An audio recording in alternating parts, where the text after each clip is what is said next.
Hello everyone, welcome to my YouTube channel science and magic. So basically आज हम पढ़ने वाले हैं जीवों में विविधता। क्लास 9 का चैप्टर नंबर 7 है आपका जीवों में विविधता। 9th क्लास का चैप्टर नंबर 7 है जीवों में विविधता, diversity in living organism. So basically ये चैप्टर मैंने स्कूल में करा दिया है। दैट्स वाई मैंने सोचा कि आपको 30 महत्वपूर्ण मोस्ट इम्पॉर्टेंट MCQ आंसर के साथ करवा दिया जाए ताकि आपके जब पेपर आएंगे तो इसमें हेल्पफुल हो। तो अंत तक वीडियो में बने रहिएगा। मैं यूट्यूब पे भी करवाऊँगी चैप्टर नंबर 7। इसके जैसे कि मैंने चैप्टर नंबर 5 करवा दिया है, इसके बाद चैप्टर नंबर 6 करेंगे एंड देन चैप्टर नंबर 7 भी करेंगे। तो science and magic YouTube channel पे आपका स्वागत है। उम्मीद करती हूँ कि आपको वीडियो पसंद आए, और इस वीडियो पसंद आएगा तो प्लीज़ लाइक कीजिएगा, शेयर कीजिए अपना दोस्तों के साथ, एंड चैनल को सब्सक्राइब कीजिएगा। तो सबसे पहला एंड इम्पॉर्टेंट क्वेश्चन इसमें 30 मैंने इंक्लूड किए हैं आंसर के साथ। 1 लाइनर है बेसिकली, बट आपको MCQ में मिलेगा। यहाँ पे मैंने 1 लाइनर इसलिए लिया है कि इसके ऑप्शंस मैं आपको रिटर्न में ही बता दूंगी। जैसे कि पहला क्वेश्चन है, वनस्पति जगत का सबसे बड़ा समूह कौन सा है? तो फूल वाले पौधे। फूल वाले पौधे यानी कि ऐसे पौधे जिनमें क्या होते हैं, फूल होते हैं। तो देखिए, वनस्पति जगत यानी कि प्लांट किंगडम। कौन सा किंगडम? Plant kingdom. अगर हम बात करें तो जो हमारा वर्गीकरण है, क्लासिफिकेशन है, जीवों में विविधता हमारा चैप्टर का नाम है। जीवों में विविधता क्या है, चैप्टर का नाम है। तो विविधता का मतलब होता क्या है, पहले ये मैं आपको बता देती हूँ विविधता का मतलब क्या होता है। विविधता का मतलब है कि मान लीजिए हमारे पृथ्वी पे जितने भी जीव जंतु पशु पक्षी सभी प्रेजेंट है, तो उनके अंदर क्या है, विविधता है। विविधता का मतलब कि अलग अलग उनकी संरचना है, उनकी बनावट है, उनकी हैबिटेट है, उनकी बात करने की, उनकी चलने फिरने, सब चीज़ों का क्या है, अलग अलग का कार्य करते हैं। जैसे कि अगर हम बात करें विविधता की, तो मान लीजिए कि हमारा 3 आधार पे विविधता की गई है। 3 है वर्गीकरण का मेन 3 आधार। तो तीनों कौन कौन से? पहला जो है आपका आयु। पहला क्या है? आयु है, एज। पहला क्या है आपका? एज है। दूसरा आपका आकार है, और तीसरा आपका आवास है। ठीक है। अगर हम विविधता की बात करें तो पहला है आयु यानी एज, उम्र। दूसरा है आपका आकार, आकार यानी साइज, साइज। और तीसरा है हमारा आवास, आवास यानी रहने की जगह, आवास यानी रहने की जगह। घर कह सकते हैं आप, होम कह सकते हैं। ये 3 भागों में वर्गीकरण किया गया है। और ये वर्गीकरण किसने किया था? सबसे पहले अरस्तु ने किया था। किसने किया था? अरस्तु। ये भी क्वेश्चन आता है पेपर में कि वर्गीकरण के जनक कौन है, तो कौन है? अरस्तु है। कौन है? अरस्तु है। अब आयु की एग्जाम्पल देखिए, जैसे मच्छर है। मच्छर का जो जीवन काल है, एज है, आयु है, वो कितना होता है? 1 हफ्ता होता है। 6 से 7 दिनों तक मच्छर जीवित रहते हैं, 6 से 7 दिनों तक। ठीक है। लेकिन वहीं हम बात करें कछुआ की, तो कछुआ का जीवन काल कितना होता है? 300 वर्ष प्लस होता है। 300 वर्ष क्या होता है? प्लस होता है। तो यहाँ से हमने आयु के आधार पे विविधता जान लिया। अगर हम आकार की बात करें तो आकार में मान लीजिए हमारा जीवाणु है। जीवाणु यानी बैक्टीरिया है। ये इतने छोटे होते हैं क्योंकि इसे देखने के लिए सूक्ष्मदर्शी की हमें ज़रूरत पड़ती है, माइक्रोमीटर में होते हैं। लेकिन वहीं हम बात करें हाथी की या रेडवुड ट्री की, तो वो कितनी होती है? 200 मीटर तक लंबी हो जाती है हमारी रेडवुड ट्री। ठीक है। या हाथी का भी साइज काफ़ी बड़ा हो जाता है। तीसरा है आपका आवास। अगर हम आवास की बात करें तो रहने के आधार पर भी 3 भागों में है, जल, जमीन और वायु। जल, जमीन और वायु। जल ऐसे जीव जो जल में रहते हैं, जैसे मछली, मेंढक, कछुआ इत्यादि। जमीन ऐसे जीव जो जमीन पे रहते हैं, जैसे कि इंसान, जानवर और भी आपके कई कई सारे पक्षी भी हैं, लेकिन ऐसे जीव जो वायु में भी उड़ते हैं जैसे पक्षी। तो ये तीनों के आधार पर वर्गीकरण किया गया है। डाइवर्सिटी इन लिविंग ऑर्गेनिज्म, जीवों में विविधता का यही मतलब है।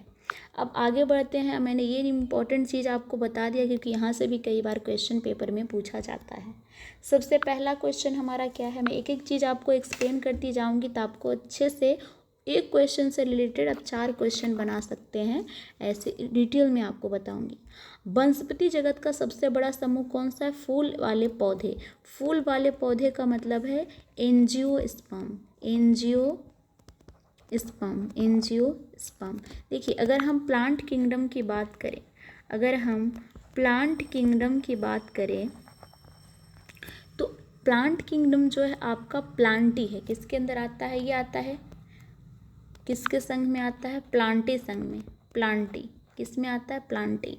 अगर आप आर.एच. विक्टर का 5 किंगडम क्लासिफिकेशन पढ़ते हैं, जब चैप्टर आप पढ़ेंगे डिटेल में, पढ़ाऊंगी भी मैं आपको, स्कूल में मैं करवा चुकी हूँ जैसे, इसलिए मैंने MCQ रखे हैं। तो अगर आप आर.एच. विटकर का 5 किंगडम क्लासिफिकेशन पढ़ते हैं, 5 जगत वर्गीकरण पढ़ते हैं, तो उसमें 5 जगत में पहला क्या है आपका? मोनेरा है। पहला क्या है आपका? मोनेरा है। पहला क्या है? मोनेरा। पहला जो है आपका क्या है? मोनेरा है। दूसरा आपका है प्रोटिस्टा। दूसरा क्या है? प्रोटिस्टा। ये आप नोट डाउन कर सकते हैं कॉपी में। तीसरा है आपका प्लांटी। तीसरा क्या है आपका? प्लांटी, यानी कि प्लांटी, ठीक है। चौथा क्या है आपका? एनिमेलिया, जिसमें सारे जंतु जगत आते हैं। एनिमेलिया, सारे जंतु जगत, जीव जंतु, पशु पक्षी, इंसान, जानवर, सब एनिमेलिया के अंतर्गत आ जाते हैं। और पांचवा 1 2 3 4 हो गया आपका ये। पांचवा है आपका कवक, फंगई। कवक से फंगई बोलते हैं इंग्लिश में, फंगई, ठीक है। तो ये पांचों क्लासिफिकेशन किसने दिया है? आर.एच. विटकर ने दिया है। ये पेपर में क्वेश्चन आता है और ये 5 मार्क्स में आता है। वेरी इंपॉर्टेंट है ये कि आर.एच. विटकर का 5 जगत वर्गीकरण का क्या क्या नाम है, और इनको आपको एक्सप्लेन करना होगा कि इसके अंतर्गत क्या क्या आता है, ठीक है। तो सेम आपका अगर प्लांटी में बात करें, तो प्लांटी जो है 2 वर्गों में डिवाइडेड है। अगर हम प्लांटी की बात करें, प्लांटी की, तो प्लांटी कितने वर्गों में डिवाइडेड है? 2 वर्गों में। पहला है आपका जिम्नोस्पर्म और दूसरा है आपका एंजियोस्पर्म। दूसरा क्या है? एंजियोस्पर्म। जिम्नोस्पर्म ऐसे पौधे हैं जिसके अंदर नग्न बीज पाए जाते हैं। कैसे बीज पाए जाते हैं? नग्न बीज पाए जाते हैं। और एंजियोस्पर्म ऐसे पौधे हैं जिनके अंदर बंद बीज पाए जाते हैं। बंद बीज, फल के अंदर बंद बीज पाया जाता है। तो जो फूल वाले पौधे होते हैं वो एंजियोस्पर्म है। फूल वाले पौधे कौन से हैं आपके? एंजियोस्पर्म है। एंजियोस्पर्म अगेन 2 भागों में डिवाइडेड है। ये अगेन दोबारा से 2 भागों में डिवाइडेड है। पहला है एक बीजपत्री, यानी कि मोनोकोटिलिडन बीजपत्री, एक बीजपत्री। और दूसरा है द्विबीजपत्री, 2 बीज वाला। तो एक बीजपत्री में जैसे चावल, गेहूँ वगैरह आ जाता है। द्विबीजपत्री जितने भी दालें हैं, चना, मटर, आपका मसूर का दाल, अरहर का दाल, सारे द्विबीजपत्री के अंदर आता है। तो वनस्पति जगत का सबसे बड़ा समूह कौन सा है? फूल एवं पौधे वाले जगत है, जिसका क्या नाम है? एंजियोस्पर्म भी नाम है। दूसरा क्वेश्चन क्या है? कवक से संबंधित कौन सा विकल्प सही है? यह क्लोरोफिल नहीं बनाता है। जो आपका फंजई होता है, जो आपका कवक होता है, वो क्या करता है? वो आपका क्लोरोफिल नहीं बनाता है। पत्ती जो है, पत्तियाँ पेड़ पौधों में हरी किसके वजह से होता है? क्लोरोफिल की वजह से। तो ये क्लोरोफिल का निर्माण नहीं करती है, क्लोरोफिल ये नहीं बनाती है। और ये जो है फंजी जो होते हैं वो मृतजीवी होते हैं। कैसे होते हैं? मृतजीवी, यानी कि मरी हुई चीज़ों से अपना भोजन बनाते हैं, मरी हुई चीज़ों से अपना भोजन ये बनाते हैं, इसलिए इन्हें मृतजीवी भी कहा जाता है। इनके अंदर क्लोरोफिल नहीं होता है, इनके अंदर हरित लवक नहीं पाया जाता है। ये क्यों होते हैं? मृतजीवी होते हैं। वेरी इंपॉर्टेंट क्वेश्चन ये भी था। क्वेश्चन नंबर 3 क्या है आपका? प्रोटिस्टा के जीवों की विशेषता क्या है? अगर हम बात करें प्रोटिस्टा की, अभी मैंने पढ़ाया आपको कि 5 जगत है। 5 जगत में क्या है, इसका ट्रिक भी बता देती हूँ, आप ट्रिक भी लिख सकते हैं, बहुत ही इम्पोर्टेंट है। प्रोमोजप के, प्रो का मतलब है प्रोटिस्टा, प्रो का मतलब क्या है? प्रोटिस्टा। मो का मतलब है मोनेरा। ज का मतलब है जंतु एनिमिलिया। पा का मतलब है प्लांटी यानी पेड़ पौधे। और के से मतलब है कवक यानी फंगई। प्रोमोजप के इसका ट्रिक है, बहुत इंपॉर्टेंट है, ये भी याद कर सकते हैं आप। तो प्रोटिस्टा के जीवों की विशेषता क्या है? एक कोशिकीय होते हैं और सजीव होते हैं। कैसा होते हैं? एक कोशिकीय होते हैं और ये सजीव होते हैं। अब देखिए इसमें एक कोशिकीय यूकैरियोटिक जीव आते हैं। कैसे जीव आते हैं? यूकैरियोटिक जीव।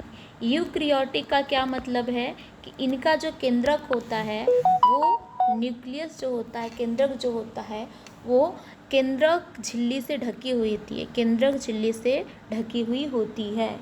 और इसमें क्या होते हैं? स्वपोषी और स्वपोषी और विषमपोषी, स्वपोषी और विषमपोषी दोनों तरीके के जीव पाए जाते हैं।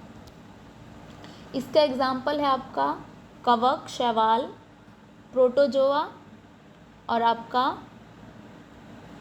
पैरामीशियम, प्रोटोजोआ, पैरामीशियम, कवक, शैवाल, ये सारा किसके अंदर आ जाता है आपका? ये आ जाता है पैरामीशियम भी इसी के अंदर आता है आपका, प्रोटोजोआ के अंदर आ जाता है, प्रोटिस्टा के अंदर आ जाता है, प्रोटोजोआ भी इसी के अंदर आ जाता है, प्रोटोजोआ। ठीक है। आपका अमीबा क्या है? एक तरह का प्रोटोजोआ है। अमीबा क्या है? कोई बैक्टीरिया नहीं है, एक तरह का प्रोटोजोआ है। तो इसी के अंदर आ जाता है, प्रोटिस्टा के अंदर, पैरामीशियम इसी के अंदर। ये सारे एक कोशिकीय जीव है, एक कोशिका वाली, जिसकी संरचना एक कोशिकीय है। ये सारी क्या है? सजीव है। नेक्स्ट क्वेश्चन क्या है? निम्नलिखित में से कौन सा जंतु समूह स्तनपायी है? स्तन का मतलब मैमल्स, यानी कि ऐसे जीव जो अपने जैसे संतति का उत्पन्न करे। जैसे जो जीव बच्चे पैदा करते हैं वो क्या कहलाते हैं? आपके स्तनपायी कहलाते हैं। ठीक है। तो मनुष्य के अलावा आपके जितने भी जानवर हैं ऑलमोस्ट, आपका एक एक्सेप्शन है डॉल्फिन मछली, वो भी क्या है? मैमल्स में आती है। किस में आती है? आपके मैमल्स में ही आती है। समझ आएंगे। डॉल्फिन, वेल जो है आपकी, डॉल्फिन नहीं, वेल मछली है जो किसके अंदर आती है? वो भी मैमल्स के अंदर आती है। वेल मछली ये किसके अंदर आती है? मैमल्स के अंदर भी आती है। ठीक है। और एक इसमें और एग्जाम्पल है स्तनपायी में, ये भी याद रखिए, जिसका नाम है इक्कीड्यूना और प्लेटिपस। इक्कीड्यूना और प्लेटिपस ये दोनों है तो स्तनपायी, लेकिन देते अंडे हैं। क्या देते हैं? अंडे हैं। ये बच्चे पैदा नहीं करते, अंडे देते हैं। तो ये अपवाद है। ये क्या है? ये दोनों अपवाद है। एक अपवाद आपका वेल भी है कि ये बच्चे पैदा करती है, अंडे नहीं देती है, लेकिन मछली है। नेक्स्ट क्वेश्चन क्या है आपका? क्वेश्चन नंबर 5 है, जीवों का वैज्ञानिक नामकरण किसने शुरू किया है? तो कार्लोस लिनियस ने किया है। ये कब किए थे? 1707 में, यानी कि 18वीं शताब्दी में इन्होंने क्या किया था? नामकरण, नॉमनक्लेचर जिसे है, नॉमनक्लेचर का फादर इन्हें कहा जाता है, नामकरण पद्धति का जनक इन्हें कहा जाता है, कैरोल्स लिनियस को। तो ये भी इम्पोर्टेंट है, याद रखिएगा। प्रश्न सीख है, पौधों में जड़, तना, पत्तियाँ किस वर्गीकरण का हिस्सा है? अंग वर्गीकरण का, यानी कि ऑर्गन क्लासिफिकेशन। ऑर्गन क्लासिफिकेशन यानी कि प्लांट में अगर एक एक ऑर्गन की बात करें तो तना, जड़, पत्तियां, ये सब क्या हुआ? एक एक ऑर्गन हो गया, तो ये ऑर्गन क्लासिफिकेशन का हिस्सा है। क्वेश्चन नंबर 7 देखिए, मछलियों में गैस विनिमय के लिए कौन सा अंग होता है? Very important and question. गलफड़ा। क्या होता है आपका? गलफड़ा होता है। गलफड़ा से क्या करते हैं? वो सांस लेते हैं। इंग्लिश में बोलते हैं गिल और हिंदी में गलफड़ा बोलते हैं। तो मछलियाँ जो है गैस विनिमय यानी कि ऑक्सीजन को लेने में और कार्बन डाइऑक्साइड को छोड़ने में किसका उपयोग करती है? गिल्स का उपयोग करती है। नेक्स्ट क्वेश्चन है क्वेश्चन नंबर 8, कवक का मुख्य पोषण किस पर आधारित होता है? मृत जीवों पर। भी मैंने बताया था आपको कि फंगई जो होते हैं वो क्या होते हैं? मृतजीवी होते हैं। क्या होते हैं? मृतजीवी। ठीक है, जैसे कि मशरूम। आपका मशरूम क्या है? एक फंगी है जो मरे हुए चीज़ों से अपना भोजन बनाती है। मरे हुए चीज़ों से अपना भोजन बनाती, उन्हें क्या कहते हैं? मृतजीवी कहते हैं आपका। ठीक है, बहुत सारे फंगी जो है क्या है आपके? बहुकोशिकीय हैं। क्या है? बहुकोशिकीय हैं। सिर्फ एक को छोड़ के बहुकोशिकीय यूक्रियोट है, यूक्रियोटिक है। ठीक है, सिर्फ एक को छोड़ के जिसका नाम है ईस्ट।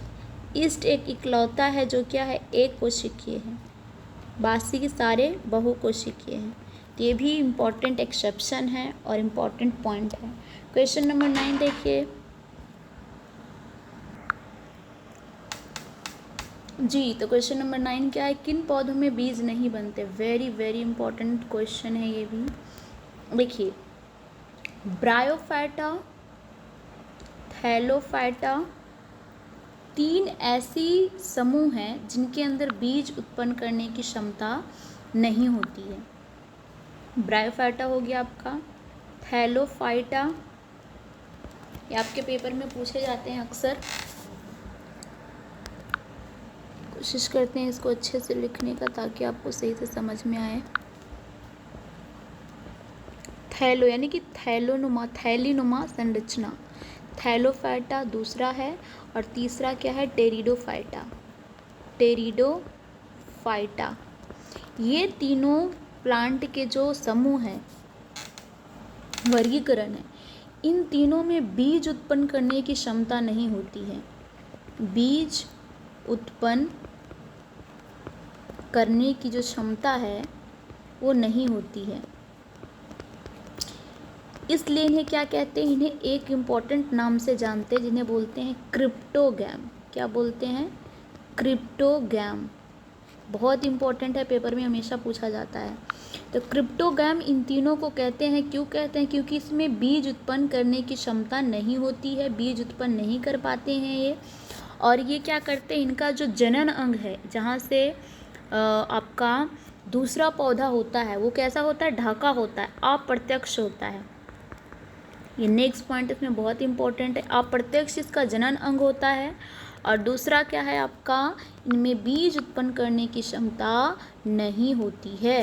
ये तीनों ग्रुप के अंदर, थैलोफाइटा, टेरिडोफाइटा एंड ब्रायोफाइटा के अंदर बीज उत्पन्न करने की क्षमता नहीं होती है। तो 3 इंपॉर्टेंट क्वेश्चन आपका यहीं से बन गया है। नेक्स्ट क्वेश्चन क्या है आपका? क्वेश्चन नंबर 10, जेलीफिश किस संघ से संबंधित है? नाइडेरिया। सिलेंट्रेटा, मैं आप लोगों को पढ़ा चुकी हूँ स्कूल में। सिलेंट्रेटा नाम करके एक ग्रुप है, सिलेंट्रेटा, उसको इंग्लिश में बोलते हैं नाइडेरिया, नाइडेरिया। तो यही जो है इसी के अंदर आपका जेलीफिश आता है। सिलेंट्रेटा के अंदर आपका जेलीफिश आता है।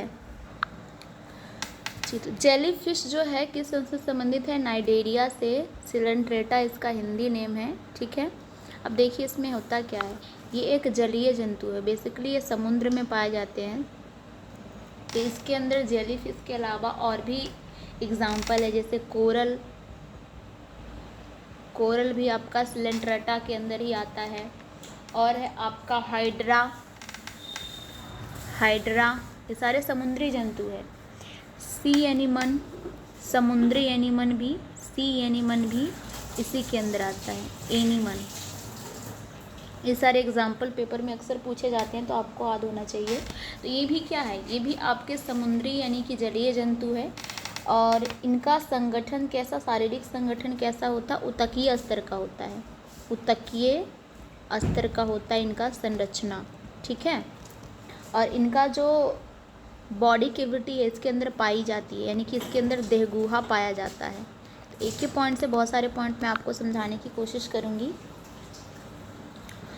तो हम क्वेश्चन नंबर 11 पे चलते हैं। किस संघ के जीवों में एक कठिन खोल होता है, मोलस्का। मोलस्का के अंदर आपका एक कठिन खोल होता है। खोल का मतलब उनका बाहरी जो स्ट्रक्चर होता है, जो बना होता है कैल्शियम कार्बोनेट से। किससे बना होता है, कैल्शियम कार्बोनेट, जो कि बहुत सख्त होता है। कैसा होता है, हार्ड होता है बहुत।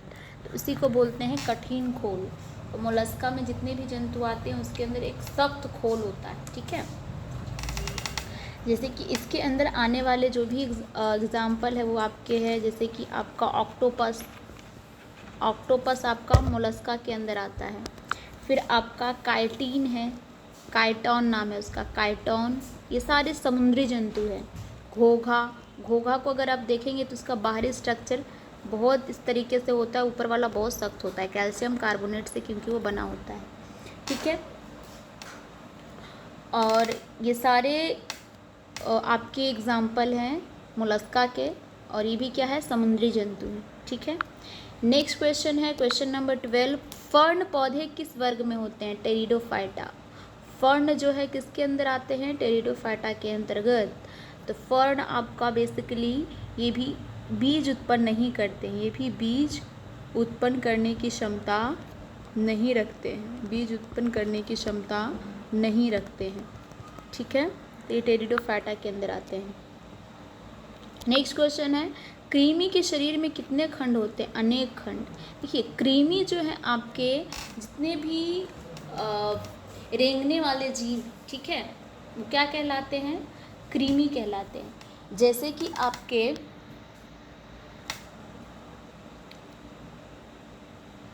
आपको केंचुआ, अगर हम बात करें केंचुआ का, तो केंचुआ का शरीर भी इस तरीके से होता है।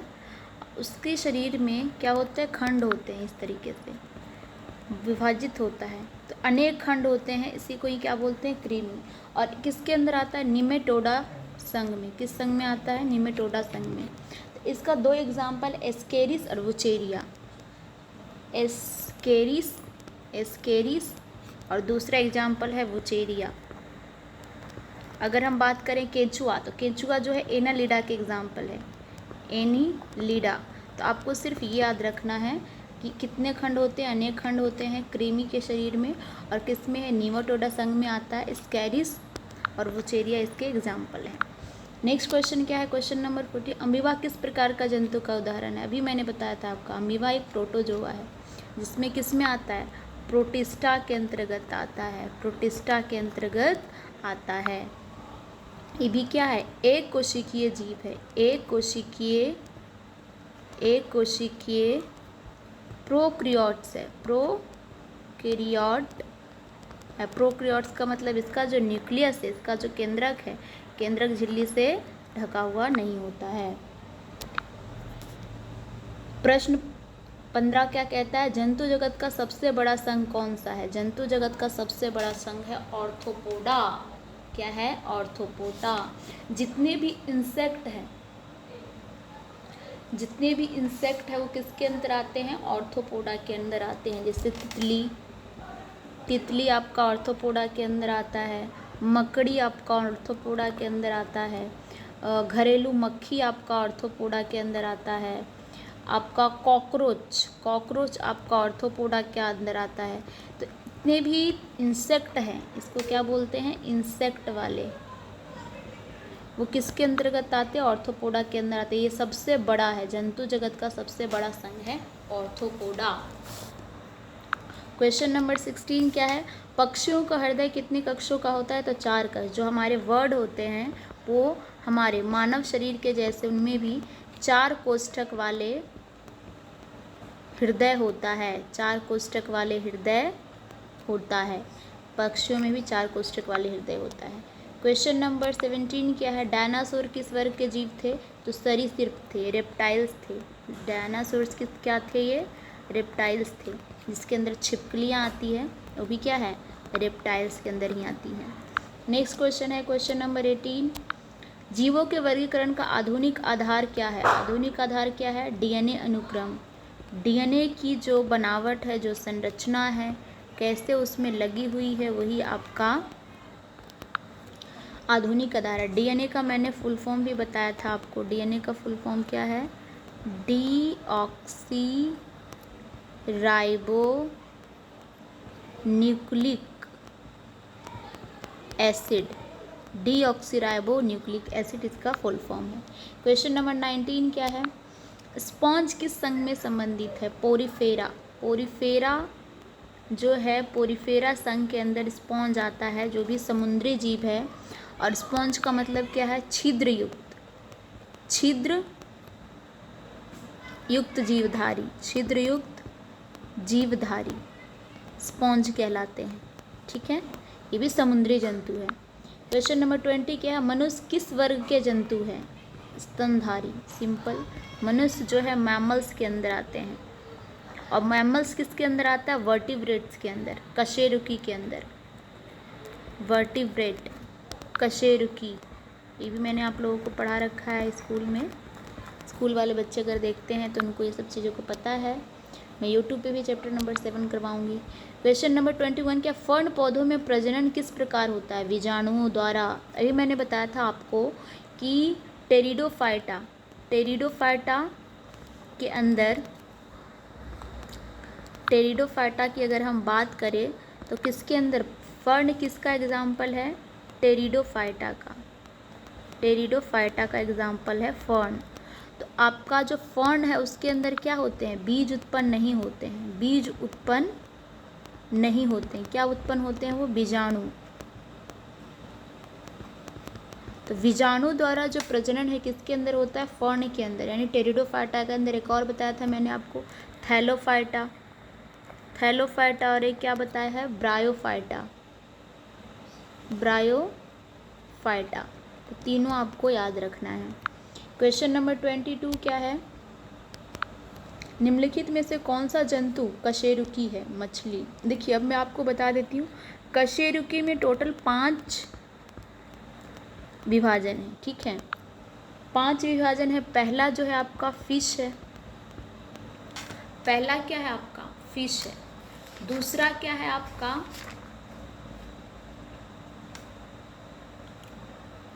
दूसरा जो आपका है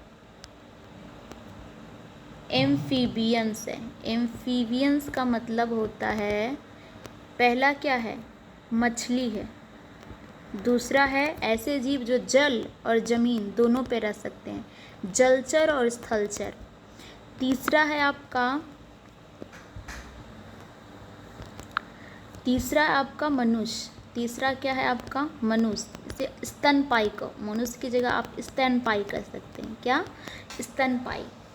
तीसरा आपका क्या है? स्तनपायी है। चौथा क्या है आपका? सरीसृप है। चौथा क्या है आपका? रेप्टाइल, सरीसृप, जिसके अंदर आपके डायनासोर, छिपकली वगैरह आते हैं। पांचवा क्या है? पक्षी है, पक्षी है। यानी कि ये 5 संघ आपको याद रखने हैं, जो किसके अंदर आते हैं? कशेरुकी, वर्टेब्रेट्स के अंदर आते हैं, वर्टेब्रेट्स के अंतर्गत आते हैं। तो ये 5 आपको याद रखना है। 23 क्या है, पौधों का कौन सा समूह नग्न बीज वाले पौधे कहलाते हैं? जिम्नोस्पर्म। मैंने बताया था नग्न बीज किसके अंदर होता है? जिम्नोस्पर्म के अंदर होता है। किसके अंदर होता है? जिम्नोस्पर्म का अंदर होता है। जिम्नो का अर्थ ही, जिम्नो जो है ग्रीक वर्ड से आया है, ग्रीक शब्द से आया है, जिसका अर्थ है नग्न, यानी कि उसके ऊपर कोई कवर नहीं होता। और आपका दूसरा क्या है? एंजियोस्पर्म। क्या है दूसरा? एंजियोस्पर्म, जिसका मतलब होता है ढका हुआ, ढका हुआ बीज, जैसे आम, ढका हुआ बीज, बंद बीज। ठीक है। क्वेश्चन नंबर 24 क्या है, कवक की कोशिका भित्ति किससे बनी होती है? इंपॉर्टेंट क्वेश्चन, काइटिन से। किससे बनी होती है? काइटिन से। जैसे कि पौधों का सेल वॉल किससे बना होता है? सेल्यूलोज से। कोशिका भित्ति पौधों का किससे बना होता है? सेल्यूलोज से। वैसे आपका फंगज का किससे बना होता है? फंगई का काइटिन से। ठीक है। क्वेश्चन नंबर 25 देखिए, जीवों की पहचान का कौन सा साधन प्रयोग होता है? वर्गीकी कुंजी से बोलते हैं, क्लासिफिकेशन की, क्लासिफिकेशन की बोलते हैं इसे। ये भी किसने दिया था? कैरोलस लिनियस ने दिया था। क्वेश्चन नंबर 26 क्या है आपका? किस संघ के जंतु का अंग प्रत्यक्ष पुनर्जनन में सक्षम होते हैं? काइनोडर्मिटा। इसका एग्जाम्पल है प्लेनेरिया। इसका एग्जाम्पल क्या है? प्लेनेरिया एक दुनिया का इकलौता जीव है जो पुनर्जनन यानी कि पुनर्जन्म कर सकता है। जैसे कि इसका स्ट्रक्चर इस तरीके से होता है, मच्छी की तरह। तो ये बेसिकली 3 भागों में डिवाइड हो जाता है। एक इसका अंग ऐसे बन जाएगा, यहाँ से दोबारा दूसरा अंग बन जाएगा, और जो ये वाला कटेगा आपका, इससे भी एक दूसरा नया अंग बन जाएगा, ये तीसरा भी नया अंग बन जाता है पूंछ से ही। जैसे छिपकली की पूंछ कटती है तो कैसे नया बन जाता है, सेम आपका इसमें भी प्रोसेस फॉलो करता है। तो प्लेनेरिया एक लौता एग्जाम्पल है, इकाइनोडर्मेटा में आता है जो पुनर्जनन करता है। क्वेश्चन नंबर 27 क्या है? निम्नलिखित में से कौन सा संघ समुद्री जीवों का है? इकाइनोडर्मेटा। इकाइनोडर्मेटा क्या है? सारे समुद्री जीव है। इकाइनोडर्मेटा है आपका, सिलेंट्रेटा है आपका, मोलस्का है आपका, ये सारे समुद्री जीव हैं। क्वेश्चन नंबर 28 क्या कहता है? स्कैरिस किस प्रकार का जंतु है? राउंड वॉर्म है। स्कैरिस जो आपका राउंड वॉर्म है। अभी मैंने पढ़ाया था आपको क्रीमी। स्कैरिस जो है किसका एग्जाम्पल है? निमेटोडा संघ का। निमेटोडा के अंतर्गत आता है ये। क्वेश्चन नंबर 29 क्या है? मोलस्का संघ के जंतुओं के कौन से अंग विशेष रूप से विकसित होते हैं? पैर और मॉन्सल शरीर। मॉन्सल शरीर का मतलब है उसका पूंछ, पीछे वाला भाग को मॉन्सल शरीर बोलते हैं, ताकि उसे तैरने में आसानी हो। ये भी क्या है? समुद्री जंतु है। ये भी क्या है? समुद्री जीव हैं। क्वेश्चन नंबर 30 क्या है? लास्ट, कवक किस प्रकार का पोषण प्राप्त है? मृत्यजीवी। इसे सैप्रोफाइट इंग्लिश में बोलते हैं, सैप्रोफाइट। आई होप आपको 30 के 30 क्वेश्चन अच्छे लगे हों और आप लोगों ने एंजॉय किया होगा। इसको अच्छे से आप कॉपी में नोट डाउन कर लीजिए, और आपके जो भी सेमेस्टर वाइज पेपर होगा, जैसे एनुअली या 6 सेमेस्टर का भी होगा, हाफ ईयरली पेपर होगा, तो उसमें भी ये इंपॉर्टेंट क्वेश्चन पूछे जाएंगे आपसे। और एनुअली अगर पूरा सिलेबस आएगा आपका तो उसमें भी आपसे ये क्वेश्चन पूछे जाएंगे। तो मोस्ट इम्पॉर्टेंट क्वेश्चन मैंने आपको 30 करवाया है, जो अधिकतर आपके पेपर में पूछे जाते हैं वही वाले प्रश्न हैं। तो कोशिश कीजिएगा सभी को अच्छे से याद कर लीजिएगा और समझने की कोशिश कीजिएगा, रट्टा मारने की कोशिश मत कीजिएगा। स्कूल में जैसे मैंने इस चैप्टर को करवा दिया है तो आप लोग को अच्छे से समझ आया हुआ। अगर जो बाहर के हैं उनको मैं चैप्टर नंबर 7 अभी करवाऊँगी नेक्स्ट वीक तक, तो उसमें भी आपको एक एक पॉइंट मैं डिटेल में समझा दूँगी। उसके बाद आप MCQ देखेंगे या आप एक बार NCERT रीड डाउन करके भी देखेंगे तो आपको ये चीज़ें समझ में आ जाएगी। तो thank you so much for watching. अगर आपको वीडियो अच्छी लगी हो तो शेयर कीजिएगा अपने दोस्तों में, लाइक कीजिएगा और चैनल को सब्सक्राइब कीजिएगा। फिर मिलेंगे। Thank you so much, bye bye.